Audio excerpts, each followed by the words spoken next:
వచ్చింది. అవును. అదొకటి బాబు, నేను ఎవరు నన్ను చూసేటప్పుడు కూడా మామూలు సినిమాలో స్ట్రైట్ గా చూస్తా, అలా కాదు ఇలా మాట్లాడతాడు.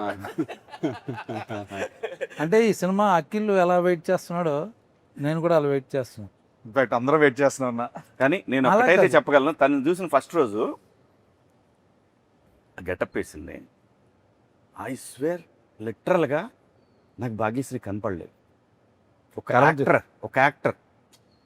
సో అప్పుడు చూసి నిజంగా నేను అప్పుడు వెంటనే డైరెక్టర్ గారితో అన్నాను, నేను అమ్మా భలే పెట్టారండి సీన్, అదే ఏమంటివి అనేది తాను ఎగ్జాక్ట్గా దింపేసింది.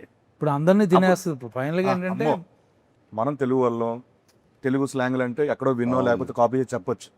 ఆవిడ ఇక్కడికి వచ్చి ఇక్కడ సినిమాలు చేస్తూ దీంట్లో రాయలసీమ తాలూకు ఆ స్లాంగ్ ని పట్టుకొని పేజీలు డైలాగ్ చెప్పడం అనేది ఎక్కడ మళ్ళీ ప్రాంప్టింగ్ కూడా లేదు అసలు అది. ఫెంటాస్టిక్. Wow, very nice. చెప్పండి, ఇప్పుడు చెప్పండి మీ క్యారెక్టర్ గురించి మీరు చెప్పండి.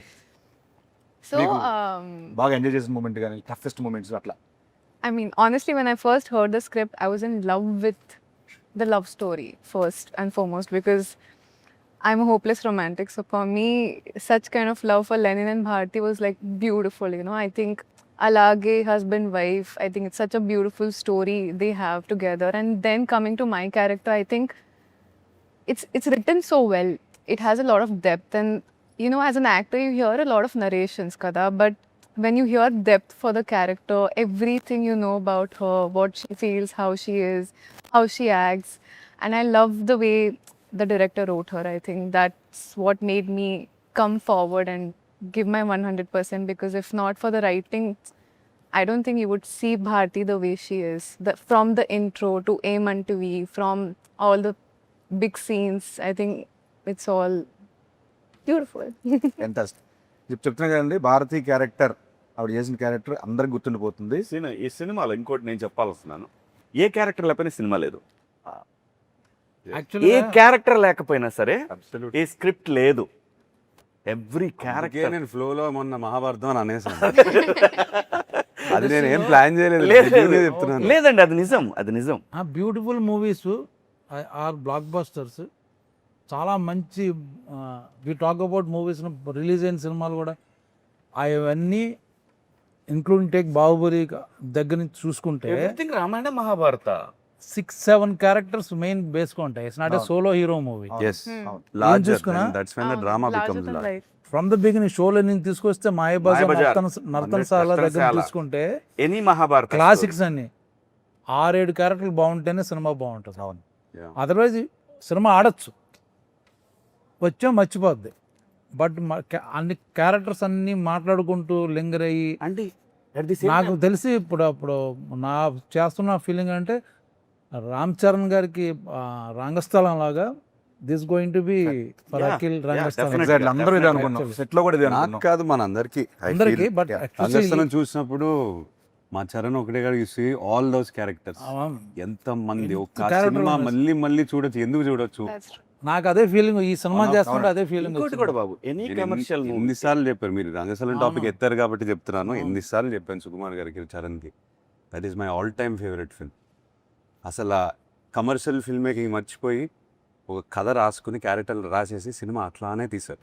మనం కూడా అలానే ప్రయత్నిస్తున్నాం. And performances, what performance! అన్ని పెర్ఫార్మెన్స్లు అక్కడ ఏ కమర్షియల్ మూవీ అయినా సరే పెర్ఫార్మెన్స్లు మనకి కరెక్ట్గా సెట్ అయితే సూపర్ హిట్. పోతే మన నందు గారు, డైరెక్టర్ నందు గారు, నందకిషోర్, నందకిషోర్ మురళి, నందకిషోర్, చాలా అబ్బూరు. పేర్లు అంటే ఏం ఉన్నాయి. లేదు సార్, నేను బేసికల్ ఏం చేస్తారంటే యాక్చువల్లీ నందువా నందకిషోర్ నందకిషోర్. మురళీ కిషోర్ ఏమో వాళ్ళ అమ్మ పేరు Screen name. Screen name Murali Kishore. వాళ్ళ అమ్మ గారి పేరు అంటారు. మురళి నా పేరు పెట్టారు సార్ దీంట్లో. అవును, కరెక్ట్. నా పేరు మురళి గారు. నా పేరు ఎవరు తెలుసా? అలా చెప్పేసారు. వాళ్ళ బంధువుల తాలూకా అంట. వాడి మీద ఈయనకుందా? నాది కూడా ఎవరో ఉండి ఉంటారు అక్కడ. ఉన్నారు ఎక్కడ ఉన్నారు కూడా, వాళ్ళ ఊర్లో ఉన్న క్యారెక్టర్లే. ఉన్నారు. ఊర్లో వాళ్ళందరినీ లెల్లీలో పెట్టేశారు. భారతి ఎవరో చెప్పలేదు అతను మనకి. ఎప్పుడైనా అడిగారు ఆయన్ని, మీ భారతి ఎవరు? ఈ భారతి ఎవరు? ఇన్స్పిరేషన్ రాయడానికి రామాపురం నుంచి వచ్చారు. We'll ask him. సార్, ఆ కథ విన్నప్పుడు మీకు ఏమనిపించింది? అసలు ఈ కథ ఎత్తుకోవడానికి మైండ్ బ్లాక్ అయిపోయింది నాకైతే. నా గురించే రాశాడు అన్నట్టుగా అనుకున్నాడు ఆయన. ఆయన ఓ, గురించి మీకు నా గురించి అంటే అసలు అందరి కోసం నా కోసం అనిపించింది నాకైతే. వెతుక్కుంటూ మైండ్ బ్లాక్ అయిపోయింది నాకైతే. ఎక్స్పెక్ట్ చేయలేదు. ఏదో అంటే మన రెగ్యులర్ స్క్రిప్ట్లు కాకుండా ఏదైనా కంప్లీట్ ఆఫ్ బీట్ నాకు కావాలి, ఏదైనా రాడికల్గా ఏదైనా క్రేజీగా ట్రై చేద్దామనే పాత్రలో ఉన్నాను. అప్పుడు దొరికింది కథ. ఫస్ట్ సిట్టింగ్లో వెళ్ళి హగ్ చేసేసుకుని, బాబు ఈ కథ నాతోనే చేయాలి, చేసేద్దాము. ఆయన నమ్మట్లేదు నన్ను, మీరు ఈ కథ చేస్తారని. సో అలా లిటరలీ 2 hours నరేట్ చేసిన వెంటనే మీకు కథ తెలుసు, నాకు తెలుసు. అందరూ కథ చూసిన సినిమా చూసిన తర్వాత they will understand why we're talking like this. Screenplay అండి. స్క్రీన్ ప్లే ఒకటే కాకుండా ట్విస్ట్ అండ్ టర్న్స్, థ్రిల్, చాలా బలమైన కథ. ఆ ప్రీ క్లైమాక్స్ క్లైమాక్స్కి వచ్చేసరికి ఎవరు ఏం ఎక్స్పెక్ట్ చేయలేరు. మీరు Interval, మీరు even- ఎన్ని రాసుకుని ఈవెన్ ఇంటర్వెల్ ప్రెడిక్ట్ చేసిన ఇంటర్వెల్ ఎవరు ప్రిడిక్ట్ చేయలేదు. నన్ను అంత క్లెవర్గా Impossible. రాసుకున్నాడు. ఏది ప్రిడిక్ట్ చేయలేరు. యాక్చువల్గా క్వశ్చన్ అడుగుదాం అనుకున్నాను. ఇందాక ఆఫ్ ద రికార్డ్లో అన్న చెప్పారు, మీరు లెనిన్ అని పేరు పెట్టారు, అండ్ తర్వాత ఆయనేమో అక్కడ మహాభారతం అన్నాడు, ఇక్కడేమో సాంగ్లో వేరే ఏదో కనపడుతుంది. Lenin Hmm. టైటిల్ వై చాలా మంది నాకు ఫ్రెండ్స్ అడిగారు, లెనిన్ పెట్టారేంటి, లెనిన్ అంటే ఏంటి, ఎందుకు? అంటే నందు ఎందుకు పెట్టాడా, అసలు ఆ పేరు ఎందుకు, నందు ఎందుకు పెట్టాడన్నా? ఆ. లేదు, ఐ థింక్ రామాపురంలో ఇప్పుడు స్టాలిన్, లెనిన్ ఒక పాయింట్ ఆఫ్ టైంలో ఐ థింక్ కమ్యూనిజం మూవ్మెంట్ వల్ల పేర్లు వచ్చాయి, Okay. అలా ఉండిపోయాయి.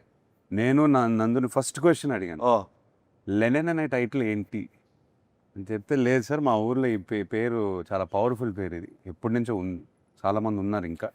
ఈవెన్ కమ్యూనిస్ట్ ఫ్యామిలీస్ చాలా Yes, మంది yes, ఉన్నారు. yes. వాళ్ళు ఇంకా పెడతారు. ఇప్పటికీ ఉన్నారు. ఉన్నారు. నేను రామాపురంకి వెళ్ళినప్పుడు కూడా కలిశాను లెనిన్ బాబు కలిశాను.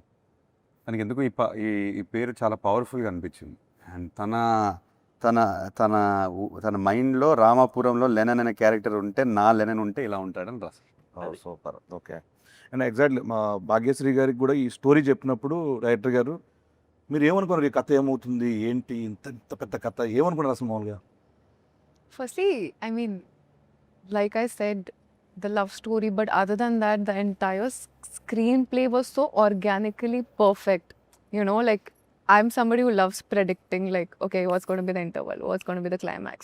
But naku assal I was like mind blown. Like he said, you hear some stories and you feel like, okay, you want to be a part of them. It will be good commercially, this, that. This story is something that touched my heart. I felt like I have to be a part of it. And I don't know if it's destiny or what, it came to me sometime back. That time, you know, I was working, dates were not there. And then it went, and then it came back to me. So I feel like it's truly meant to be a destiny film for me. Super. Yeah. నాకు లొకేషన్లో ఒక రోజున అఖిల్ గారు అడిగారు, నాకు brother నువ్వు రేపు పొద్దున్న చూస్తావు థియేటర్లో, చూసి నాకు ఫోన్ చేయి అని చెప్పి అన్నారు. మీరు నెంబర్ ఇవ్వలేదు సార్, నేను తీసుకోలేదు. చేద్దామని చాలా, సో తమన్ గారి గురించి మాట్లాడదామని టాపిక్ తీసుకున్నా. నెంబర్ తర్వాత తీసుకుంటా. తీసుకో. సో సోల్ ఆఫ్ లెనిన్ అది ఫెంటాస్టిక్. సినిమాలో ఆయన బ్యాక్గ్రౌండ్ స్కోర్ కానీ సాంగ్స్ ఆల్రెడీ వినేస్తున్నారు. ఒకటి Thaman is known for background score. తను ఆ సోల్ ఆఫ్ లెనిన్ నాకు గిఫ్ట్గా ఇచ్చాడు, 1 year బ్యాక్ ఇచ్చేసాడు సాంగ్. లిటరలీ ఐ సెడ్, ఈ కథ నుంచి ఏదో డిమాండ్ చేస్తుంది తమన్, ఏదో గ్లింప్స్ మీకు గుర్తుందా, ఫస్ట్ గ్లింప్స్ ఒకటి ఉంది, దాంట్లో ఒక శకం ఇది అనే ఉండింది ఒకటి, ఇంకా డిమాండ్ చేస్తుంది సినిమా, ట్రై చేయదన్నా అని చెప్తే he came up with soul of Lenin. And అప్పటి నుంచి మాకు ఇన్స్పిరేషన్. నాకు నందుకి ఎప్పుడు కూర్చుని మాట్లాడిన కథ గురించి సోల్ ఆఫ్ లెనినే ప్లే చేసుకుంటూ మాట్లాడతాం. అండ్ దాని నుంచి ఎన్నో మూమెంట్స్ వచ్చాయి, దాని నుంచి ఎన్నో బ్యాక్గ్రౌండ్ స్కోర్లు వచ్చాయి. అండ్ మీరు థియేటర్లో చూస్తారు, తమన్ మావ షేక్ చేస్తాడు. నాకు ఎందుకో ఈసారి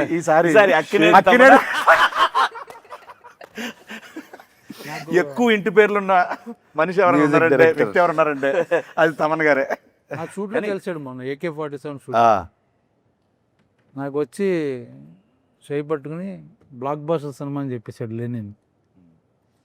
తను ఆల్రెడీ చెప్పేశాడు. చూడు, అందరూ ఇలానే Even- మాట్లాడుతున్నారు. ఒక 2-3 days డబ్బింగ్ చేసిన తర్వాత ఫోన్ మెసేజ్ చేశారు, తమన్ బ్యాక్గ్రౌండ్ స్కోర్ రామజోగి గారు అయిపోయిన తర్వాత రామ్జో గారు. So everything now positive. Just థియేటర్కి వెళ్ళి కొట్టేయాలి మనం. ఎస్ అందరు కష్టంగా అనిపిస్తుంది కాబట్టి అంటున్నాను.